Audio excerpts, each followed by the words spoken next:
So guys, Eric DKL on one here, doing a review on a much like gun, and that is the Tippmann A5.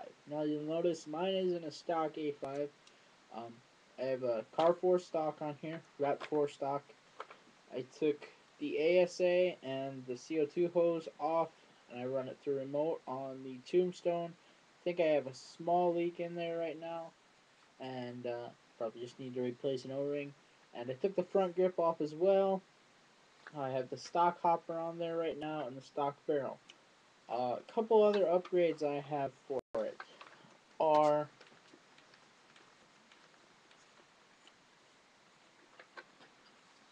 the 12-inch two-piece Thunder Pig barrel. Really nice barrel, um, or seems to be. Straight rifled. I have yet to shoot the A5 with this on here.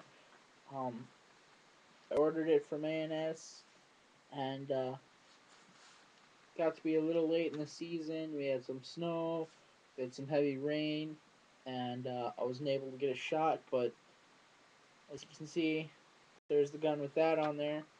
Um, Now when I run this setup, I usually run my tack cap. This is like my sniper A5 if I'm using it for that. Something you probably don't notice on this gun because it isn't very noticeable is the E-grip. This has the E-grip installed. I bought this gun used, and originally had problems with the E-grip. Fell apart on me, but just so you know, there's the E-grip. Usually the mode I run it in is it's either NXL or PSP 3-shot burst, but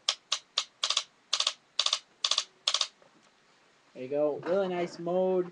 Um, you do have those 3 shots of semi-auto that um, are on before it kicks in. This 3-shot burst, which should make it legal at most fields, unless it's strictly semi-auto field.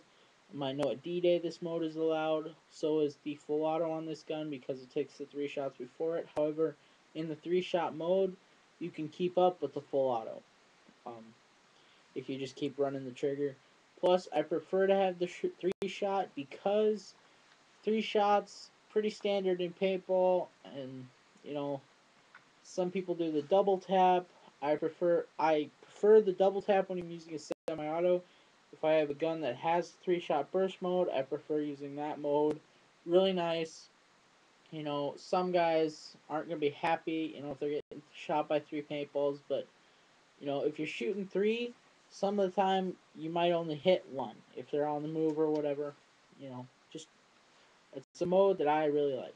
Um, with the tack cap, I use just the standard semi-auto, or I have the mechanical grip. I'll pull the E-grip off and put the mechanical back on. But back to how I got the E-grip fixed. E-grip fell apart on me. Went to D-Day. Tippmann's there. Tippmann's awesome. Took it over there. Can you fix this? No. Well, he's like, here, let me put brand new parts in it for me. Fixed it up for free. For that, I had to give him a donation. I put a 20 in there. He was like, I know that doesn't match what the E-grip's worth, but when they're not asking for anything, it was like, shit, never mind. I also have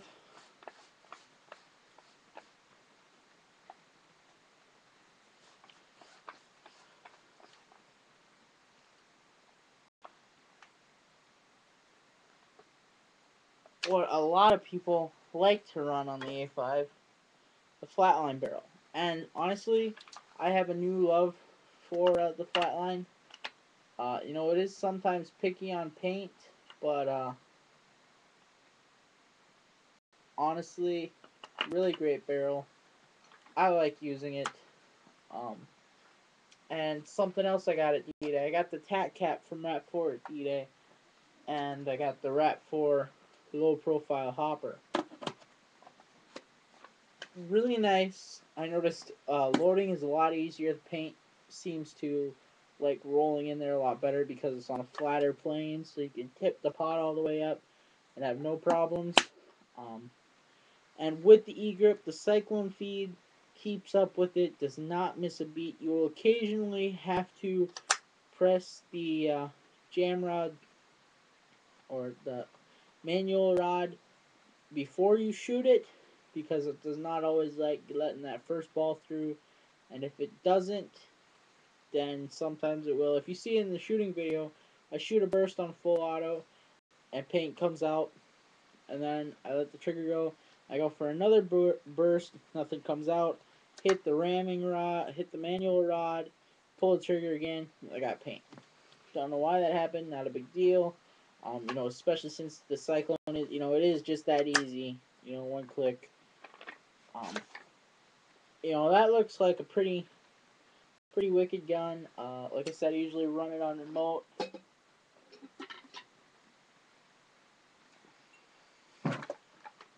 And, it is a nice thing about the A5. You just run straight through the tombstone.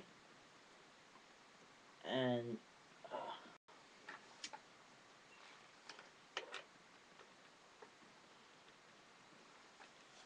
just like that. I really like this gun. Um, there's a couple things I'm thinking about doing to it. I probably will. I'm thinking about getting a MG42 kit for it for D-Day. It's basically a must for me at the moment.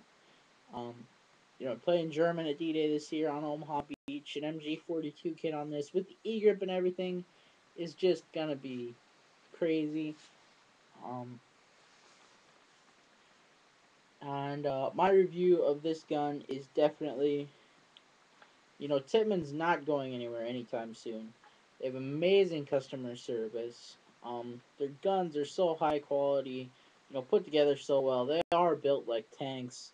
Um, my review of this gun is definitely a 9.5 out of 10. Um, in its division, okay.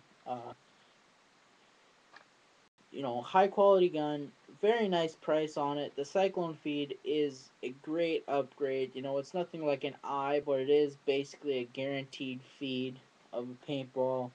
It's so upgradable.